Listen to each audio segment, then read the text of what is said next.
昨晚我查看了一下各分系统的详细设计报告和图纸，赵博，平地行驶电流和爬坡行驶电流差多少？5倍吧。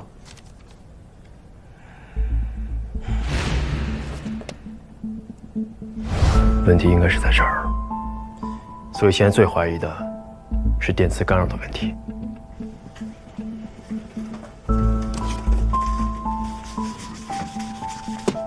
这是一条电机的供电线，假设供电电流是 I， 这是电机霍尔传感器的回线。这两个线之间的距离，在设计建造规范中是1.6毫米。我们的设计刚好是1.6毫米，没有任何的余量。当电机的电流超过设定值时，不能排除电机霍尔传感器会受到干扰。的确不能排除这个可能。那咱们怎么复现一下？可以通过车轮加载试验来验证这个问题。上坡指令已发送，请观察波形及遥测信号。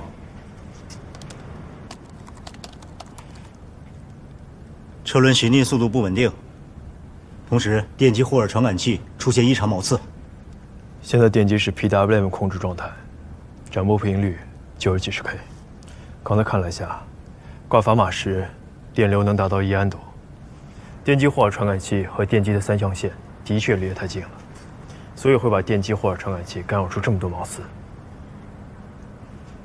那下一步就是把信号线和电机线分2个方向走。上坡指令已发送，请观察波形及遥测信号。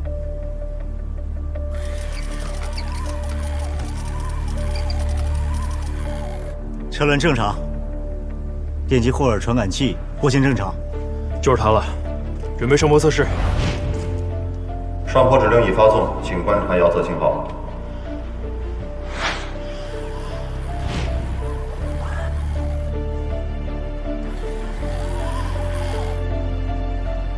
车轮行驶方向正常。看来找对原因了，大家辛苦啊，多试几次，确保没问题。好嘞。张工，早点下班吧。啊，不是你女朋友生日吗？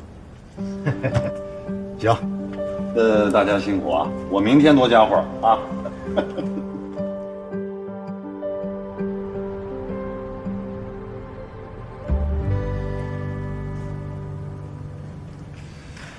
这次问题虽然不大，但处理的沉着冷静、高效，是一个优秀的苗子。还可以吧，还需要磨练。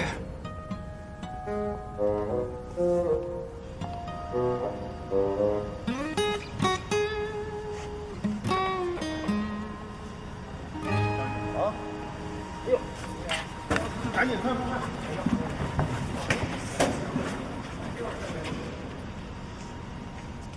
张远，不错。同志们，这次我们的巡视器是和北京合作研发的，发现问题要和北京及时沟通透彻。下个月就要进行外场实验了。本来是由关在带队，但他现在去不了。这段时间，于陀，你把他们的工作先接一部分过来。还有1号预研工作，你先抓起来。后续工作怎么安排，我们再考虑一下。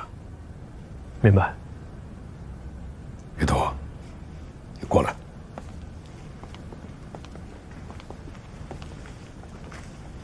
关在下个月都回不来，他到底什么情况？你是不是有什么事情瞒着我？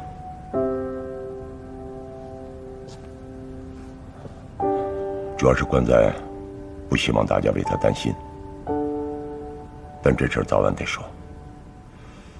他后天手术。手术？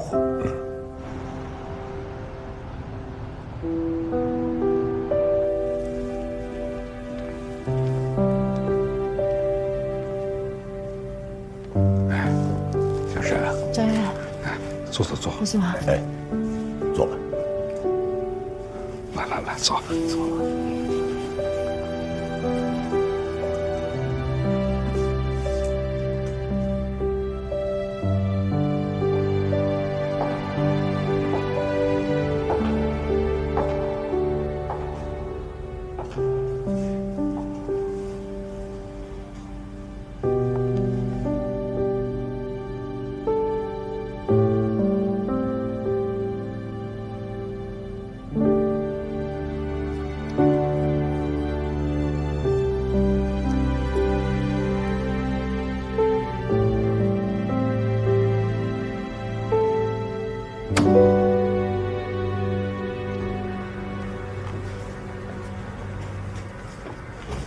黄医生，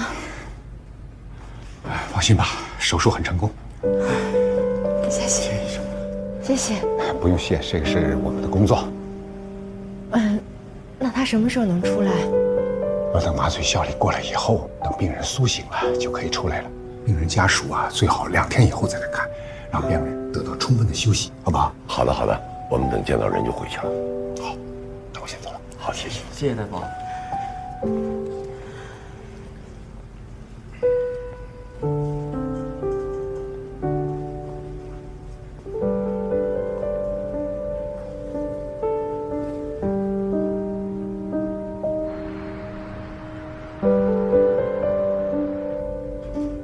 我去给他买点水。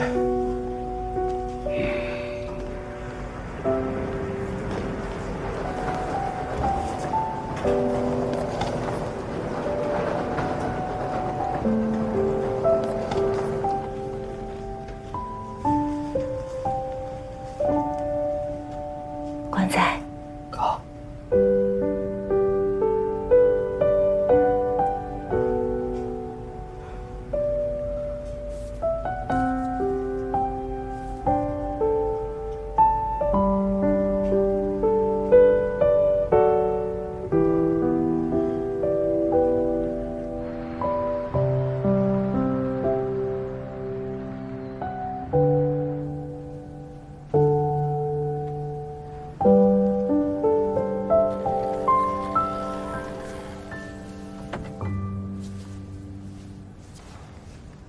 工矿12号第6次试验完成。可以了，今天就到这儿。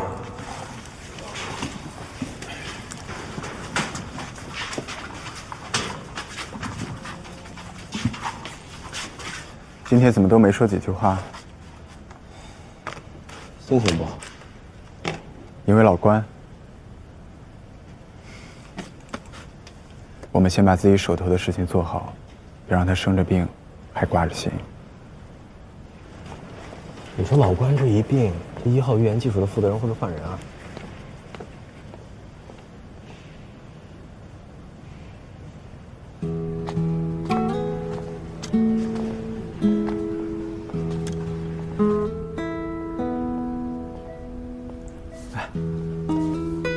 来了，郭哥刚睡。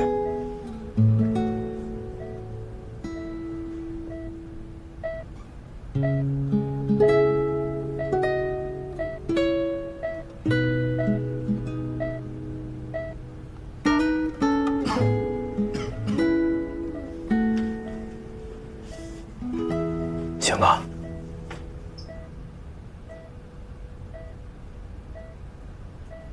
你怎么来了？关注呢？买东西去了。喝点水吧。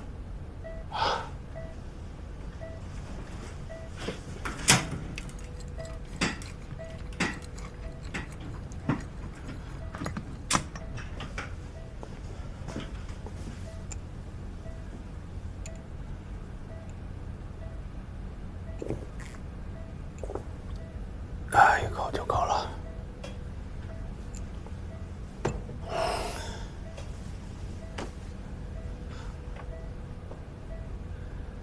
那天我看你跟胡所长也是一起来的，你是不是已经回所里上班了？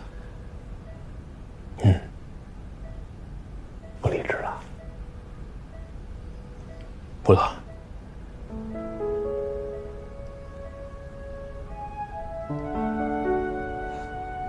是为了我吗？脸别这么大。哦，对了，我电脑里关于1号的修改方案你看了吗？有什么想法？去西安前，你就把方案发给我了。这么肯定我会回来？你要是不回来，我就当是芳心错付了呗。看了，有几处修改是可行的，不影响整体。不过原来我们有很多被认为好高骛远的地方，我想证明是可实现的。我就知道你会这么说。其实你是最固执的那一个，我支持你。但我现在生病了，情况不好说。技术负责人我是做不了了。你现在要资历不足，也担当不了。我考虑过，最有可能接受你工作的是童博。童博人好，专业水平高。就这个事儿，我跟他交流过。这没别人，我说的直接一点。我觉得他的思路过于保守，缺乏前瞻性。几年以后做出来，在国际上可能不具优势。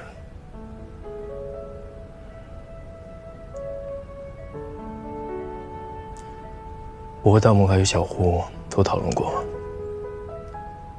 大家更想坚持现在的方案。我们几个呢，资历比较浅，最好的办法就是请老师挂帅。不过这个方案肯定要真正的得到他的认可。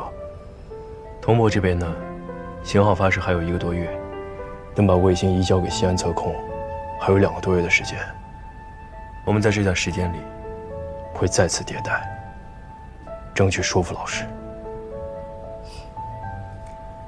行啊，你才回来几天呀？方方面面想得这么周到，尽力争取，服从安排。少喊口号啊！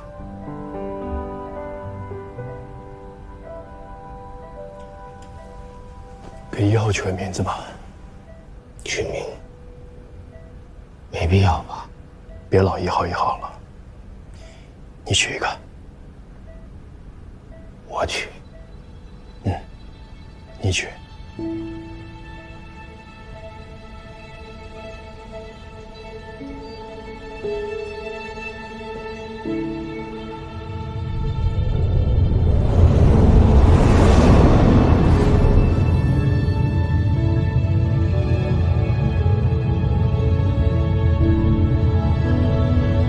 在茫茫宇宙中，寻找地球和人类起源的真相。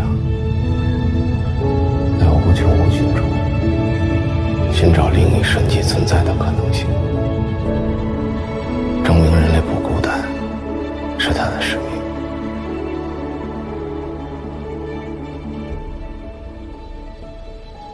就叫搜神吧。好。1号医院少来。1号，不，搜神号还有其他的工作，就交给你了。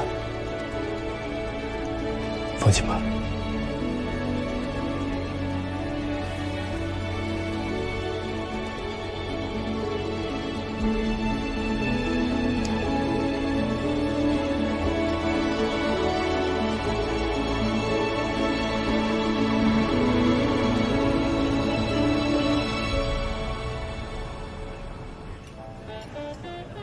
你们平时也是这么配合的吧？他打中粮，你打守约。其实不是的，他是任何位置都能打，任何英雄都可以，所以一直都是他在教我。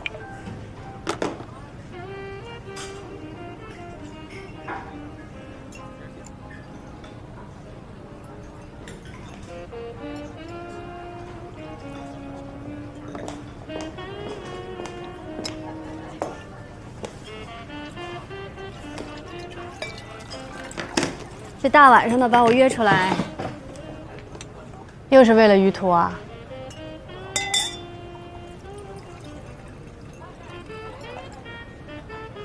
哎呀，群里的视频我看过了，我们大学几个闺蜜一聚会，你哪次不是旁敲侧击的把话题引到于途身上说几句啊？是吗？你说他幼稚、自私、理想主义者，你从来都不后悔跟他分手，有那么意难平吗？我说错了吗？他不自私，放弃几倍的高薪去做什么航天梦？那会儿如果不分手，我们还在一起，难道要我一个人来养家啊？现在房子什么价格？北京什么开销？孩子好的教育一年要多少钱？这些都推给另一半承担，凭什么呀？人各有志，而且最主要的是呢，你跟于途，你俩都属于以自我为中心的人，一旦遇到矛盾，绝对不会为对方妥协。分了挺干净。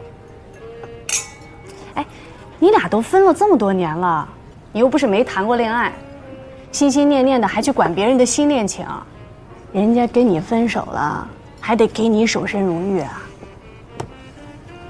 他当然能谈了，只是不能跟乔晶晶。下面我们欢迎全国数学竞赛的金牌获得者高三5班的于途同学上台发言，有请。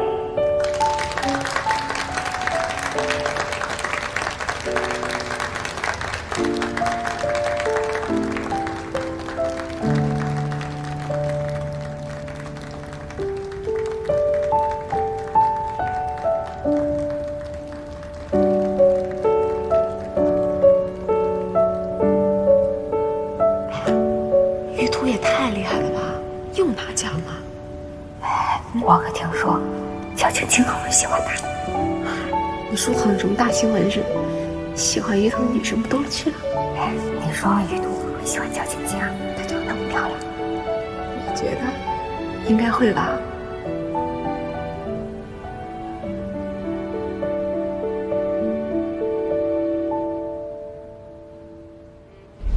所以，你很介意他？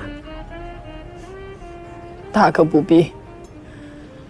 他高中的时候成绩一般，还向于途表白过，被于途拒绝了。于途从来就没有喜欢过他。现在，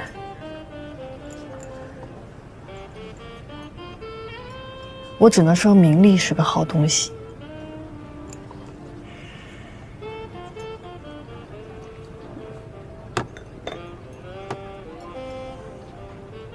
我要去趟上海。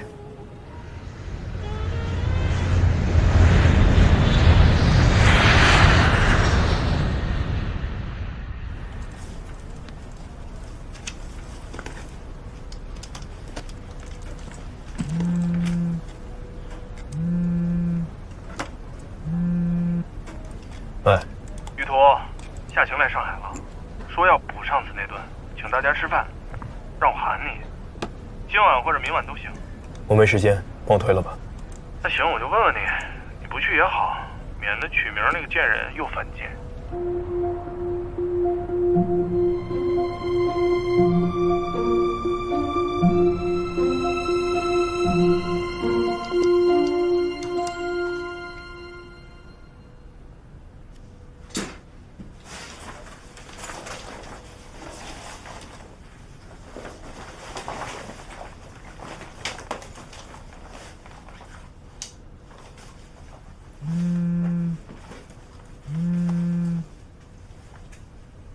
于途，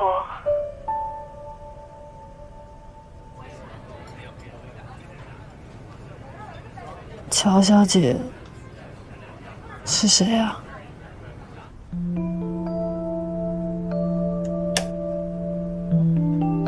当然是金晶。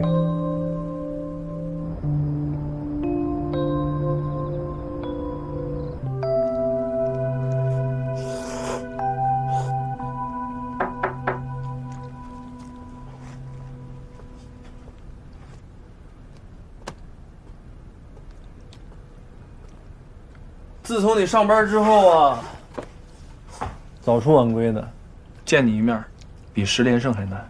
严谨一点，单排10连胜。你厉害。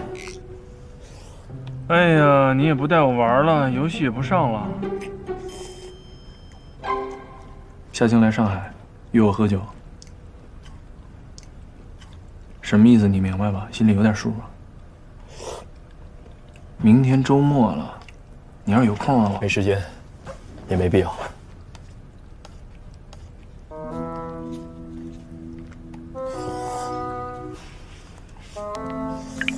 行吧。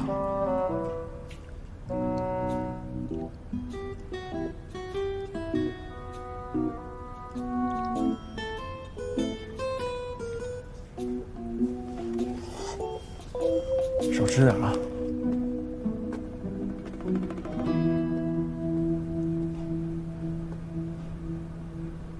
于途挺忙的，你知道他们航天吗？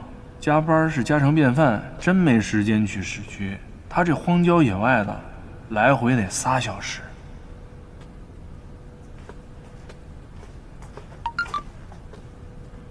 你把他单位地址给我一下。哇塞，势在必得呀！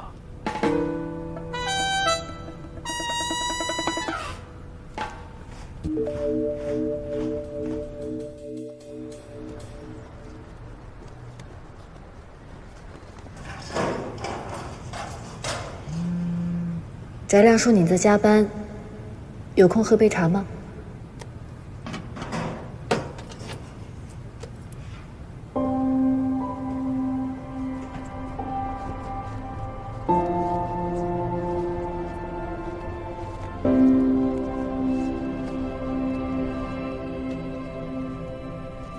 关于外场的安排啊，就说到这里。大家还有什么要补充的吗？好，那就散会。今天是个周末，大家还是回去早点休息吧。啊。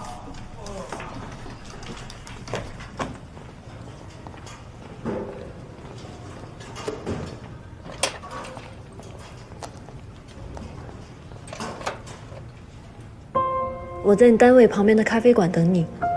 8点钟下班，特别能吃苦，特别能加班。走啊，一起出去吃火锅去。你们吃，我有事儿。我先走了。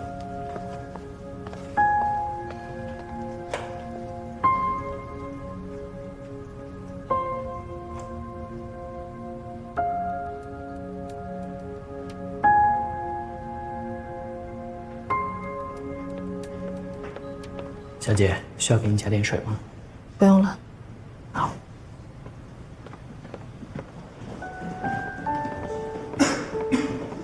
于途，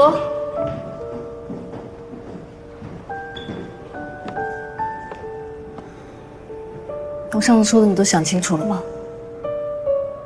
如果你一点都不为我们的将来着想，我们不如分手吧。好，我没意见。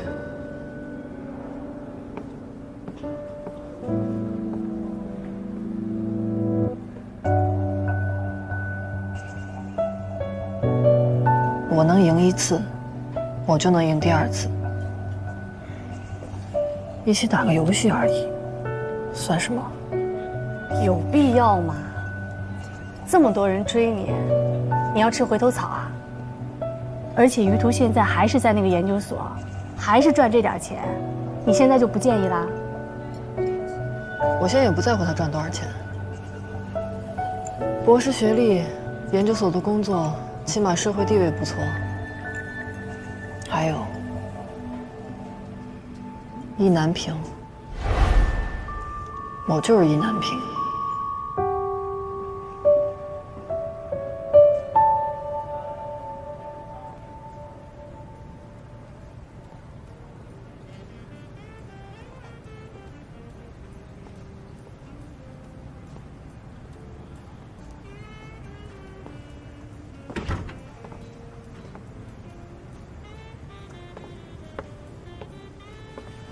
你工作的地方离市区真够远的，翟亮说你手机经常没信号，果然是这样。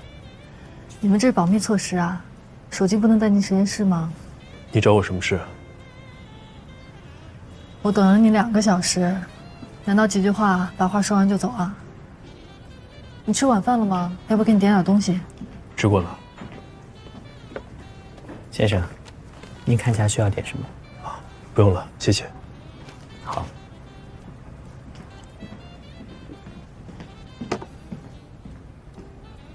我跟翟亮又做了很久，听说你又回研究所了。对。他其实挺担心你的，说你状态不太好，但又不好多问。是投行那边出什么问题了吗？没什么问题。我比较适合研究所。人的想法果然是会变的。其实我现在也觉得，你做事专注，的确适合在研究所。昨天我们聚会还在讨论，我还开玩笑说，你的智商确实是应该为科学做奋斗去。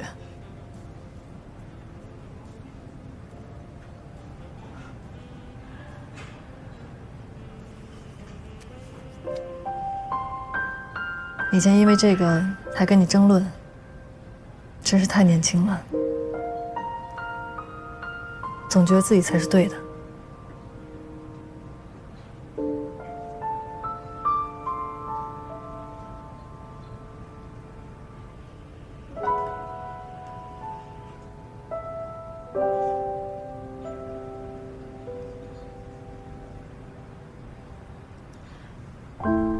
对了，你怎么会跟乔晶晶一起玩游戏啊？昨天聚会大家还讨论这个，还怪我们没有说乔晶晶是我们高中同学。这我们怎么说呀？一直也跟她不熟，你们还一块喝过酒啊？我想来想去，也不太可能啊。所以等他们一走，就过来跟你证实一下。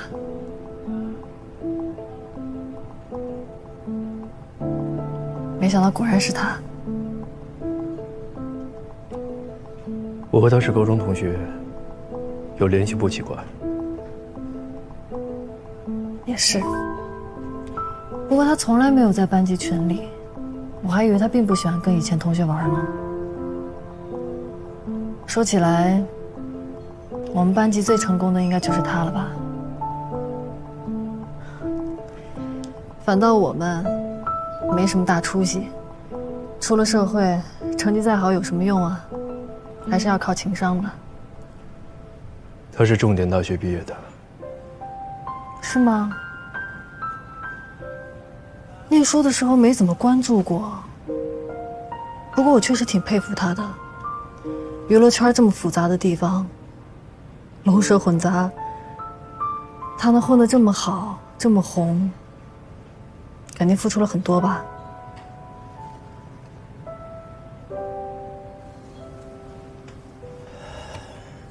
夏晴，我想，我该跟你说声抱歉。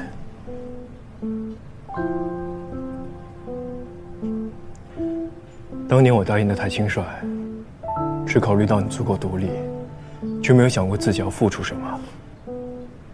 事实证明，我实在不是一个很好的选择。幸好你一向聪明，及时止损。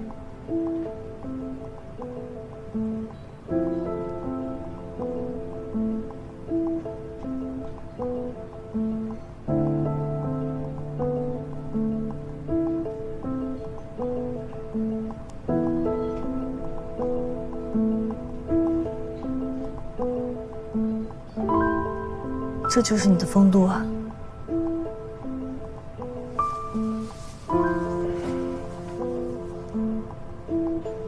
我们很久没联系了，你何必呢？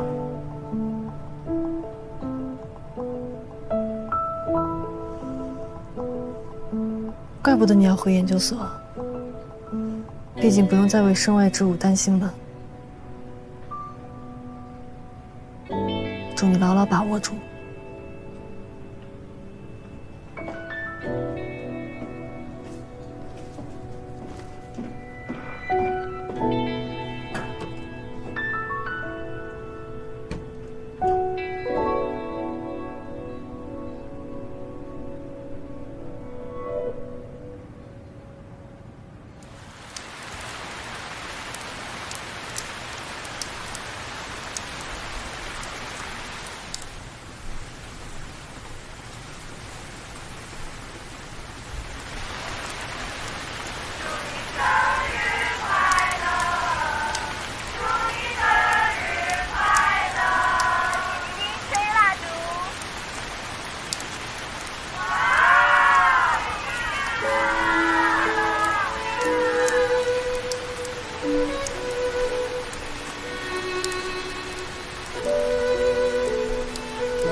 我把你单位地址告诉夏晴了，没关系吧？没关系。主要是，我觉得他这次有点太执着了。他以后应该不会再找我了。狼心如铁呀！昨天忘记提醒你，你没和他们提起晶晶和我们打游戏的事吧？当然不会啊！你之前嘱咐过我，我就当不认识棉花，更不会提他之前打的有多烂。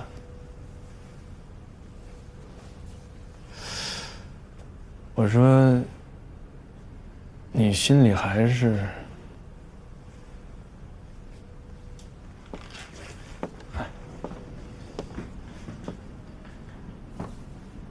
其实棉花这姑娘挺可爱的，活泼又卖萌的，跟小姑娘似的。虽然你们俩是高中同学吧，但是这距离确实有点远。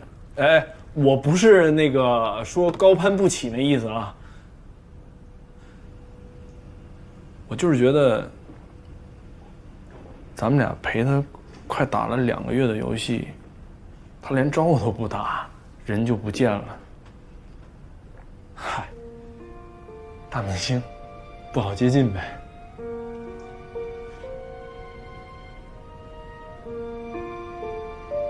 游戏里他没再上过吗？我看了之前的记录，一直停留在你们比赛那天，最后2场战绩有点牛啊。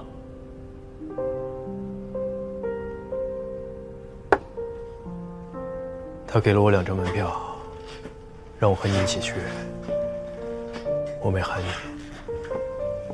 什么？给我票？票就在书架上。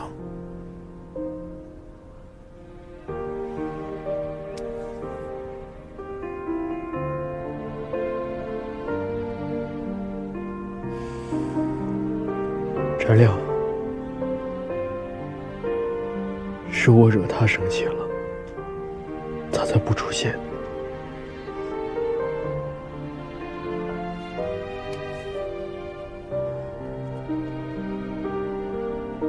你别误会他。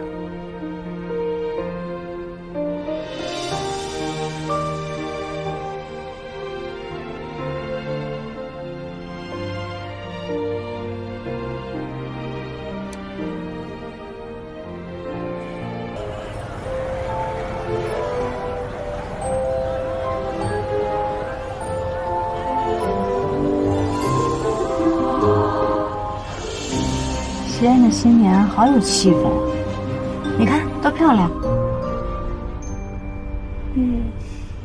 明天重庆还有1场路演，后天元旦电影正式上映，我们飞北京参加首映式，之后还有2场路演是在武汉和南京。南京离上海近，要不要顺道回去休息一下？之后再忙起来就再没有时间回去了。你们之后都有什么工作安排啊？几个采访，还有杂志拍摄，还有一个广告拍摄。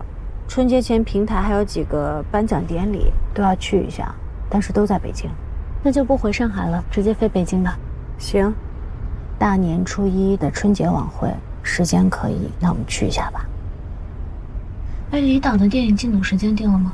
年初5唯独试拍，然后初8正式拍。那有些工作能在进组之前做掉呢，全都先安排调派。我不想进组以后老请假。行。啊，对了，4月份有个活动，我觉得你应该感兴趣。什么？4月24号是航天日，应该是你之前发了航天民用的那个净化器，主办方邀请你参加他们的晚会。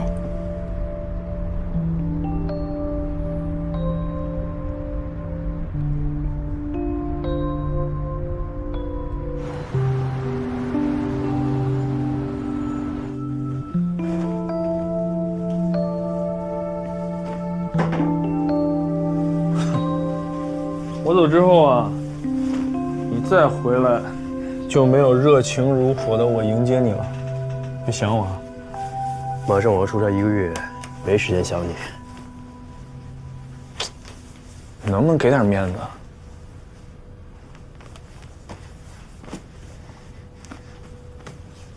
虽然我不知道你跟棉花到底发生了什么，但你是谁啊？你是咱们屠神呐！你不应该现在这样啊！走吧，我送你。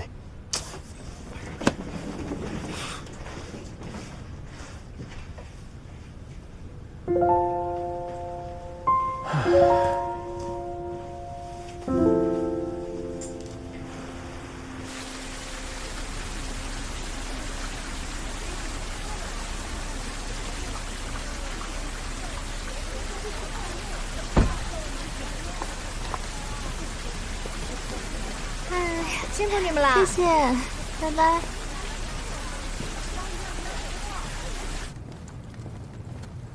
那个航天晚会怎么样？我得答复人家了。去啊，为什么不去啊？这是我的荣幸嘛。行，那我就答应人家了啊。我觉得这事儿挺好的，对形象挺正面。再说，说不定还能碰到于老师呢啊。于老师那么优秀，也许当个嘉宾什么的。说不定。哎，上次庆功会于老师就没来，回头你有空了，请于老师吃个饭啊。再说吧。箱子这儿，晚安，早点睡觉啊。晚安，晚安。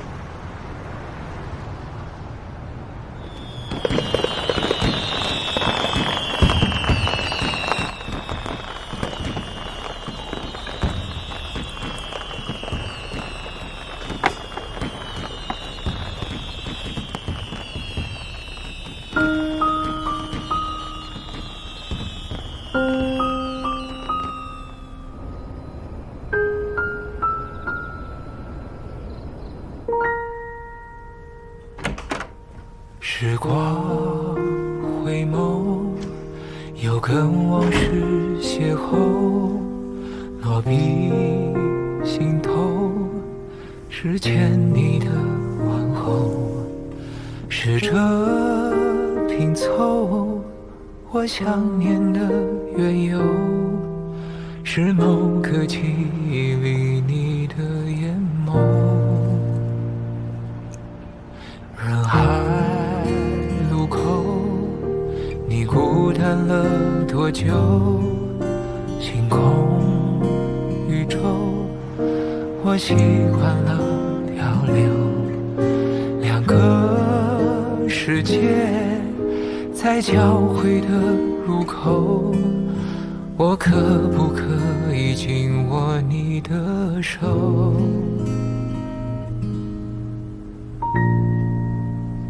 今天能否约定，一字一句说给你听，想回答的问题，是茫茫人海转身回到熟悉的场景，是我在为你而充实的光阴。今天能否感应，这满天星辰都证明，我想找回是你，那守在梦的起点为我刻下的记忆，是你的勇气让我想要珍惜。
妈，哎呦，于途，你怎么回来了？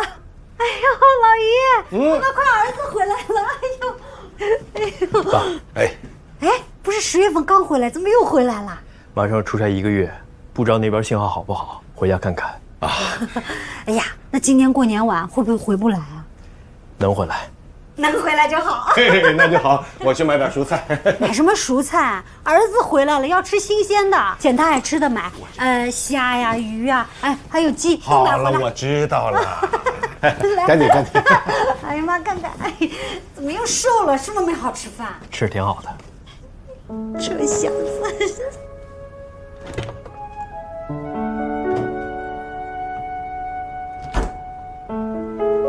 来了，土豆丝。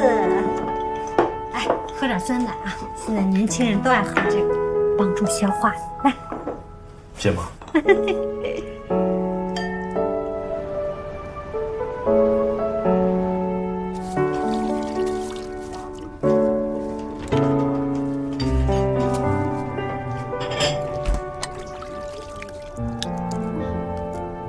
爸，妈最近身体还好吧？啊，挺好的，就是上回有点受了惊吓了，不过也有好处啊。现在更懂得养生了，少盐、少油、少糖。我没办法，只能偷偷到外面买些猪头肉，稍微补一补。你哪来的私房钱？几十年的底蕴，当然没问题了。哎呦，藏了几十年私房钱呢！儿子回来，我在他面前吹个牛，你不要当真。你少来这套，来，出来，来。我在洗碗。儿子不会洗啊？妈，我会。爸出来了。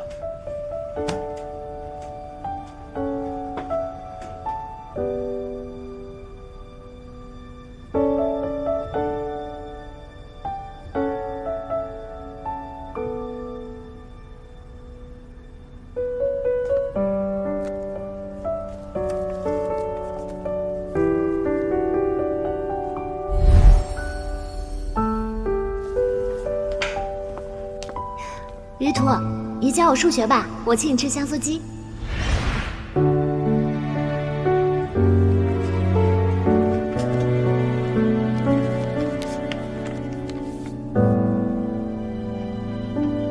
于途啊，吃点水果。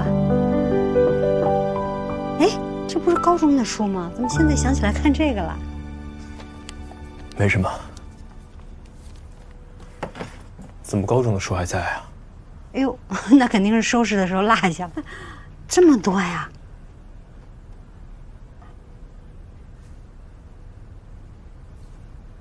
妈，我最早那台电脑呢？哎，我想你肯定不会用了，我放到楼下那个小仓库里了。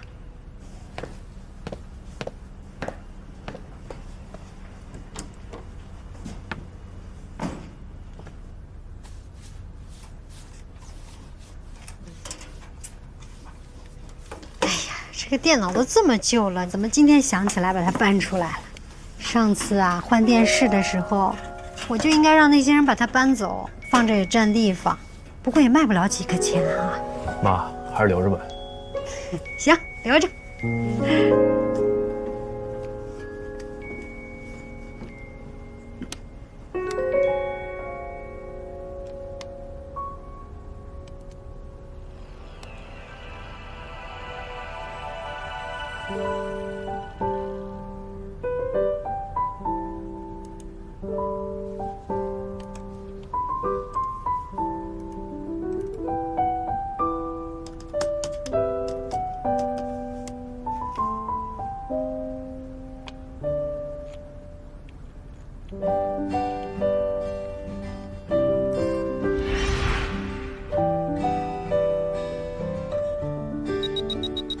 这么快就通过了？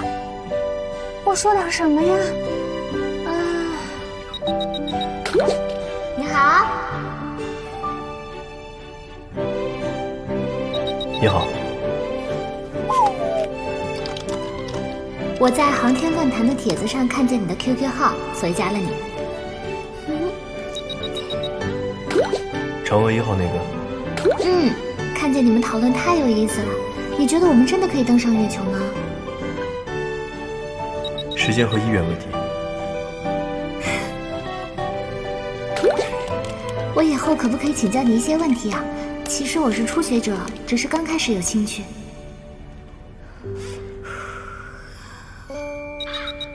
可以。谢谢。有个问题，探测器要有多大的速度才能脱离地球引力啊？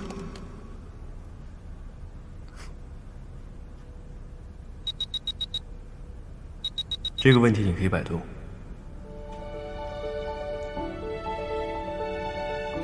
哦，好的。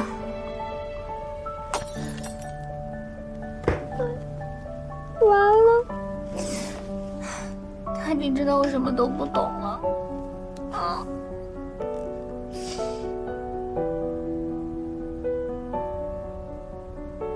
我弄明白了，不过好像去月球不太一样，对不对？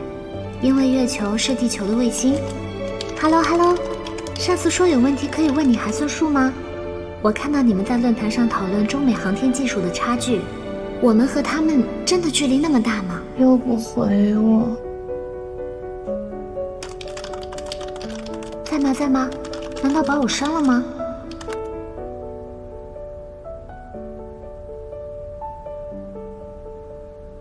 什么时候才能主动和我说话呀？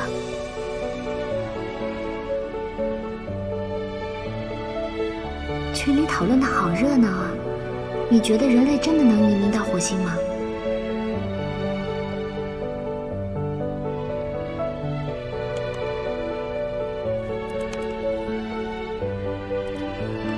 哎，来了个新人，好像是的，还是个姑娘。大家好。哎呦，真的是妹子，是谁的朋友拉进来的吗？不是的，我在航天论坛上看见群号进来的。妹子，你几岁了？每句话都要带表情符号。17岁。这么小，还在念高中吧？嗯。现在高中生很厉害呀，我们群里也有个高中生，知识储备十分强大。啊，他这么厉害吗？我什么都不懂，就是有点好奇。没事没事，都欢迎。最近他不怎么来了，等他来了，介绍你们认识。星辰，你出现了。下午你错过了你的同龄人。我在的，但是你们说的好专业，我不敢说话。不过他真的好厉害，懂得好多啊。群里有大哥可以帮忙吗？有道物理题做不出来。哇，原来是这么做的，谢谢鱼头大哥，你太厉害了。鱼头大哥，昨天你的解法老师说是错的。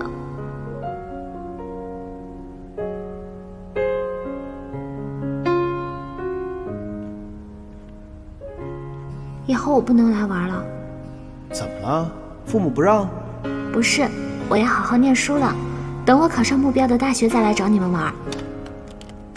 哎，你的目标是哪个？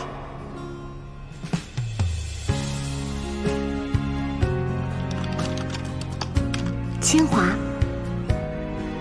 哎呀，可以啊！人不可貌相啊，妹子，志气不小。其实我没什么大志向，但是我最近更喜欢的人表白了，他好像嫌弃我成绩不好，所以想跟他考同一个大学，说不定他就会喜欢我了。哎呀，男人不看这个。占星，你是不是不够漂亮？很漂亮的。低调。哦，反正我想来想去，我就成绩不够好这个缺点吧，所以打算努力一把。但是其实我成绩也是全市200名左右，但是他每次都是全市第一。可以的，这差距很大呀。我觉得我可以再努力一下。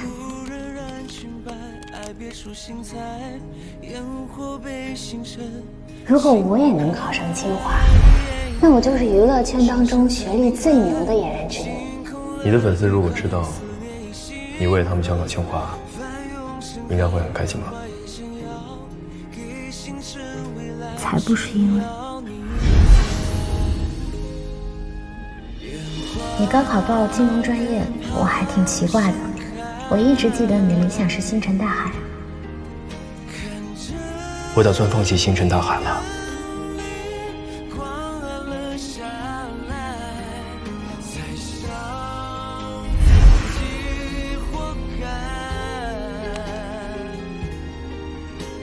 你之前说你要放弃，为什么？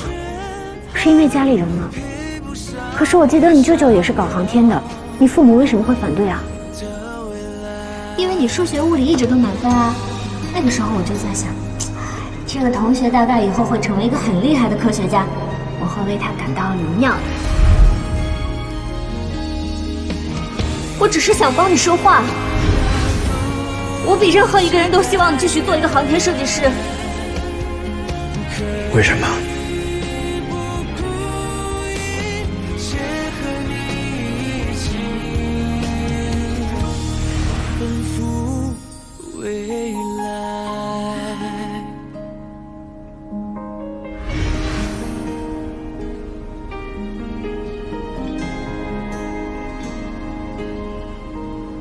我再也不会问你为什么了。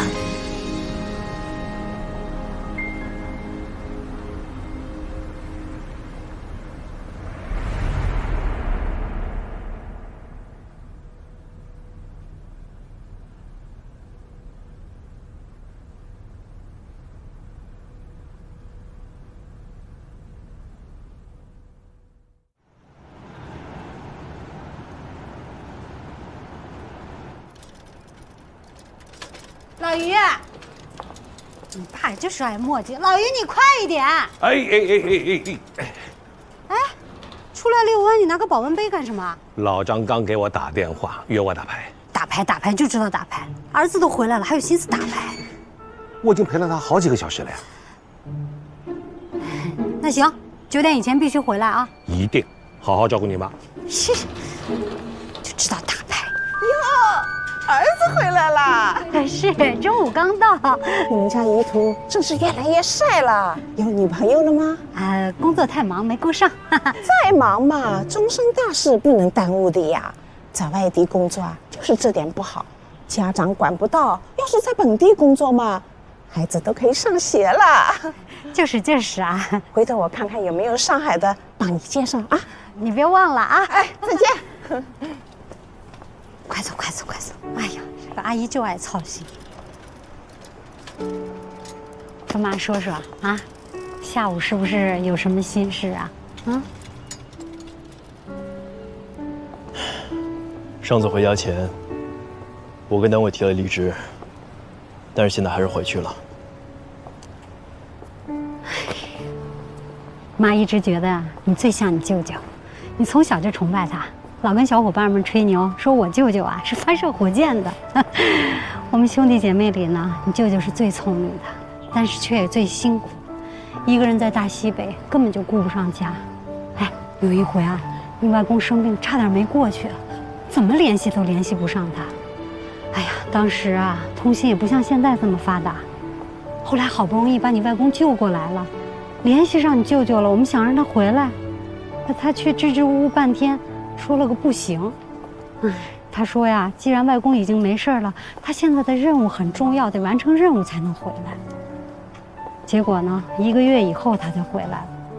我们这些兄弟姐妹啊，都生他的气，冷着他。当时，有个表姨娘过来探病，指着他的鼻子就骂呀，骂他不孝。你舅舅就这么听着，一句话都没说。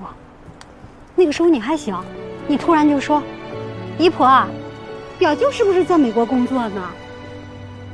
你姨婆最爱听这个，她说：“对，于途啊，你也要好好学习，将来也去美国。”结果你说：“哎，姨婆，那表舅在美国这么多年不回来看你，你怎么不骂他不孝呢？”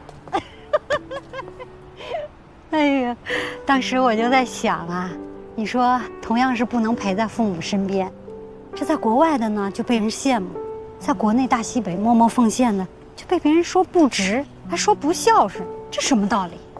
哎，我们在场那么多大人都没想明白，还不如你个10岁的孩子。我从小聪明，那是我儿子嘛啊！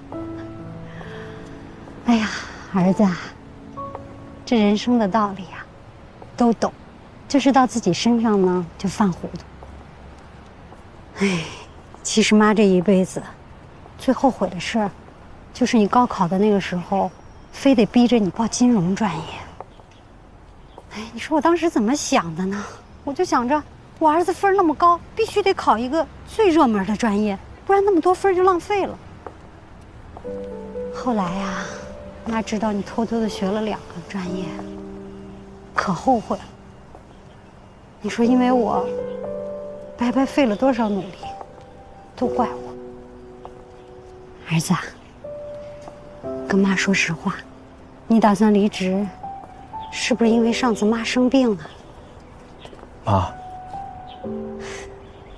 傻儿子，你又想多了。你以后做什么事儿啊，不用总想着我们怎么样怎么样，管好自己就好，啊。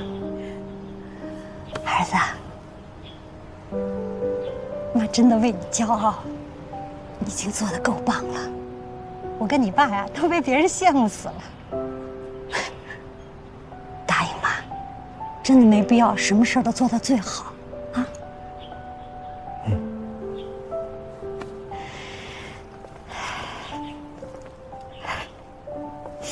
儿子，终身大事也得考虑考虑了。不然那家阿姨总追着我问，说你家于途什么时候结婚呢？哎，这条件不要太高，不用长得太漂亮，最好会照顾人。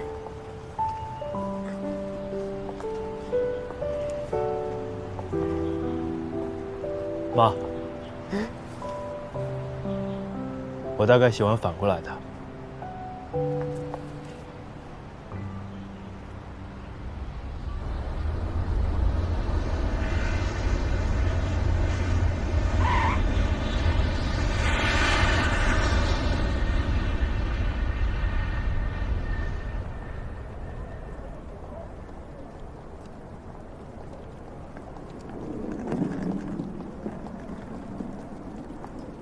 抱歉啊，飞机晚点了，我已经下飞机了。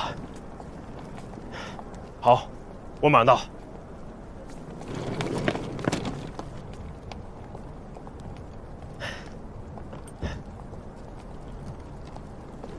你好，我是158的于途。你好。哎，你们院那辆车已经满了，你们不是一起来的吗？我从别处飞过来的。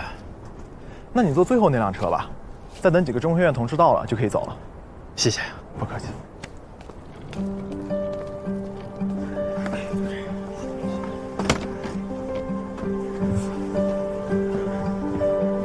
你好。你好。哎，我们中科院的，你呢？周工。你怎么知道？我们通过电话会议。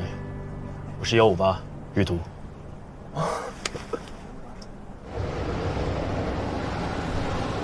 我听以前参加过外场实验队的人说啊，这基地的伙食特别好，还专门请了这个拉面师傅。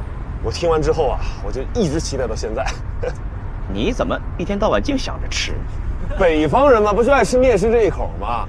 哎，于哥，你是南方人吧？你会不会吃不惯？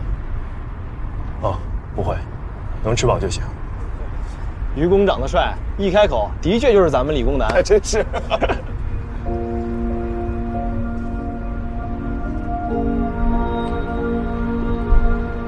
当太阳绕过地球另一半的空旷，请把我叫醒，我想去看黎明。当冰霜落在秋天最温暖的地方，请把我叫醒，我像和他一样，散落在金色的落叶里，和泥土成为一体，坠入在汪洋的天际里，随晨曦消散而去。到了，同志们，我们要生活1个月的地方。生来是应有这天的你，何必要低着头学爬行？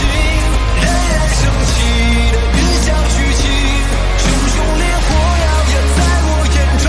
我生来是应逆风而行，何必要低着头。来，各位老师，基地风沙大，做好防护再下车。那个人头错了，过来，前面吗？对，这边登记一下。